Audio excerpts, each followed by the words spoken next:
सोनाक्षी की रसोई में आज की स्पेशल गेस्ट है मौसमी चैटर्जी जी। ये जी नहीं, मौसमी आंटी। ओके आंटी मौसमी, तो आज आप क्या बनाएंगी? मैं क्यों बनाऊं?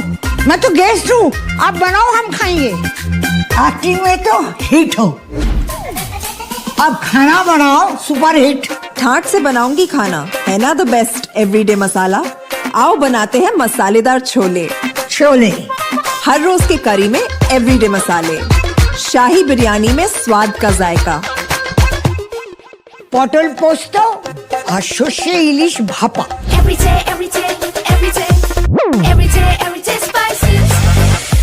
साफ मसाले, खुशबू और प्योर झाग, टेस्ट से भर दे हर जुबान पे स्वाद। एवरीडे मसाले, देश का स्वाद।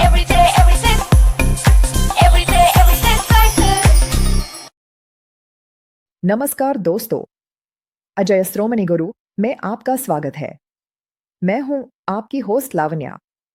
आज 2 जनवरी 2026 है और आज के इस खास बुलेटिन में हम बात करेंगे कपास यानी कॉटन बाजार की।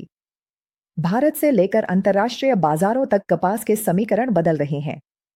आईसीआरए की लेटेस्ट रिपोर्ट और सरकार के नए फैसलों ने ट्रेडर्स और किसानों के बीच हलचल बढ़ा दी है। क्या कॉटन की कीमतों में तेजी आएगी या मंदी जारी रहेगी? चलिए जानते हैं विस्तार से।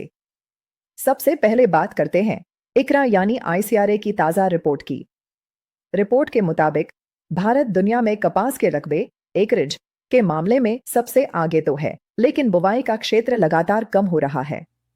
अगर हम 2021 के पीक लेवल से तुलना करें तो कपास की बुवाई में 20% की भारी गिरावट आई है। हालांकि एक राहत की बात यह है कि पैदावार यानी यील्ड में सुधार हुआ है। साल 2026 में इसमें सालाना आधार पर 1.8% की बढ़ोतरी देखी गई है, लेकिन कम रकबे और असमान बारिश के कारण कुल उत्पादन पर गहरा असर पड़ा है। कृषि और किसान कल्याण विभाग के पहले अग्रिम अनुमानों के अनुसार साल 2026 में कपास का उत्पादन 1.7% घटकर मात्र 29.2 मिलियन गांठ बेल्स रहने की संभावना है।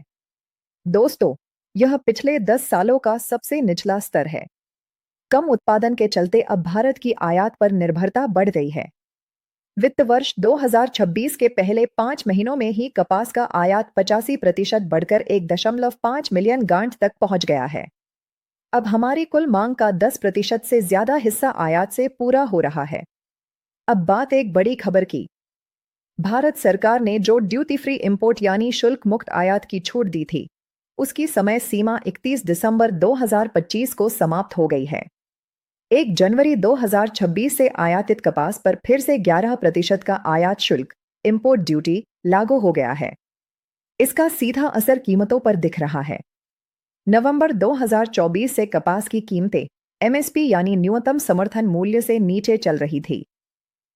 आपको बता दें कि सरकार ने साल 2026 के लिए एमएसपी में 8% की वृद्धि की है, लेकिन कमजोर मांग के कारण कीमतें अब भी दबाव में हैं। सिर्फ भारत ही नहीं, अंतर्राष्ट्रीय बाजार में भी चुनौतियां कम नहीं हैं।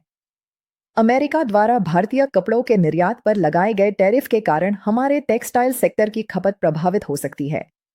घरेलू स्तर पर कपास के रेशे कॉटन फाइबर की कीमतों में नवंबर 2025 में 3% की गिरावट आई है, जबकि सूती धागे कॉटन यार्न की कीमतें 4% तक गिरी हैं।